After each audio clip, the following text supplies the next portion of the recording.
Avant de recruter, le Paris Saint-Germain doit absolument se débarrasser de ses indésirables et la mission s'annonce très compliquée. Restez bien connectés, on vous explique tout ça dans un instant.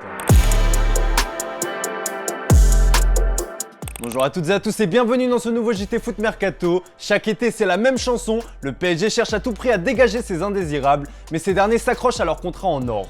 Une chose est sûre, le duo Campos-Henrique aura beaucoup de boulot. Le Paris Saint-Germain va rentrer dans une nouvelle ère avec le duo officieux Luis Campos-Antero Henrique à la tête du projet sportif. En attendant l'annonce officielle, ces derniers connaissent déjà leurs missions respectives. Luis Campos est chargé de trouver le successeur de Mauricio Pochettino, pendant qu'Antero Henrique doit vendre les placardisés, et ils sont nombreux. Une dizaine sont invités à se trouver un nouveau point de chute. Mauro Icardi figure en tête de liste, lui qui a été transparent durant toute la saison. Mais l'Argentin ne compte pas faire de cadeaux au club parisien. D'après la Gazzetta dello Sport, l'intéressé réclame à tous ses prétendants le même salaire qu'il perçoit dans la ville lumière, à savoir 10 millions d'euros. Évidemment, ça risque d'être compliqué, du coup le PSG envisage de résilier le bail de l'attaquant de 29 ans. Mais le quotidien transalpin explique que son clan réclamerait ses 2 dernières années de contrat, soit 20 millions d'euros pour accepter. Un article qui n'a pas été au goût de l'intéressé qui a fustigé l'auteur dans sa story. Bon, compliqué de démêler le vrai du faux concernant le cas Icardi. En attendant, d'autres joueurs du PSG ont clairement affiché leurs intentions pour le futur. C'est notamment le cas de Danilo Pereira, le milieu portugais. Malgré une bonne saison, il fait partie de cette liste noire du PSG. Interrogé à ce sujet après la large victoire du Portugal face à la Suisse hier soir,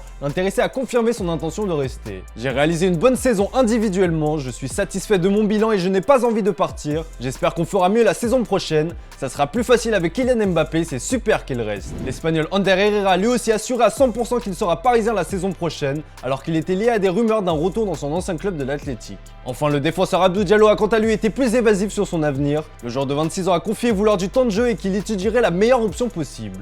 Le Titi Presnel Kimpembe n'est pas sur cette liste, mais il a tout de même tenu à faire passer un sacré message à ses dirigeants. Alors qu'il portera pour la première fois le brassard des capitaines des Bleus ce soir face à la Croatie, Presco a profité de son passage en conférence de presse pour évoquer son avenir avec le PSG où il est sous contrat jusqu'en 2024. Et bien le moins que l'on puisse dire c'est qu'il a mis un sacré coup de pression à sa direction, écoutez bien. J'attends de pouvoir rencontrer la nouvelle direction sportive et de pouvoir échanger avec eux sur le futur projet du club.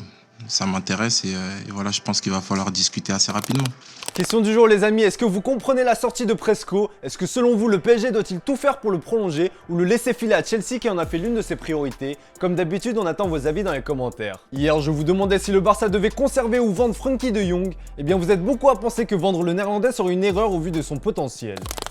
Dans le reste de l'actu, des nouvelles de Robert Lewandowski qui serait prêt à jouer un sale coup au Bayern Munich. Malgré une histoire d'amour longue de 9 ans, la rupture entre Lévy et le club bavarois pourrait être terrible. À plusieurs reprises, le Polonais a demandé à ses dirigeants de le laisser partir, mais le Bayern Munich est intransigeant et réclame entre 30 et 40 millions d'euros. Pour l'attaquant de 33 ans qui rêve de rallier le Barça, trop c'est trop. Selon le Mundo Deportivo, l'intéressé pense à briser de façon unilatérale le contrat qui le lie à l'écurie allemande. Il s'appuie sur l'article 17 du règlement de la FIFA qui stipule que si un joueur évolue dans un championnat étranger de celui de son pays, qu'il a plus de 28 ans et qu'il a passé au moins 3 saisons au sein du club, il est en droit de le faire. Il devra cependant payer une indemnité qui serait sûrement prise en charge par son futur club. Une option qui ressemble fortement à celle de la dernière chance pour Lévy. De son côté, le président du Bayern Munich, Herbert Heiner, a de nouveau affirmé son intention de garder Robert Lewandowski. Il s'est également dit étonné que Robert ait choisi de rendre l'affaire publique. Un dossier qui est encore donc loin de son dénouement. Enfin c'est officiel, le champion d'Europe 2016 avec le Portugal Bruno Alves met un terme à sa carrière. À 40 ans, le défenseur portugais a annoncé hier via ses réseaux sociaux qu'il raccroche les crampons. Il se retire après avoir disputé une ultime saison à l'Apollon Smyrnis en D1 grec. À 36 ans, James Milner a rempilé pour une saison supplémentaire avec Liverpool. Le vice-capitaine a rejoint les Reds en 2015 et va donc continuer à écrire son histoire. Allez, comme d'habitude, on se quitte avec l'image du jour les amis. Grâce à un doublé d'Erling Haaland, la Norvège a battu la Suède dans le groupe B de la Ligue des Nations. Le Néo Citizens a célébré avec ses coéquipiers sur un air que l'intéressé connaît plutôt bien, écoutez.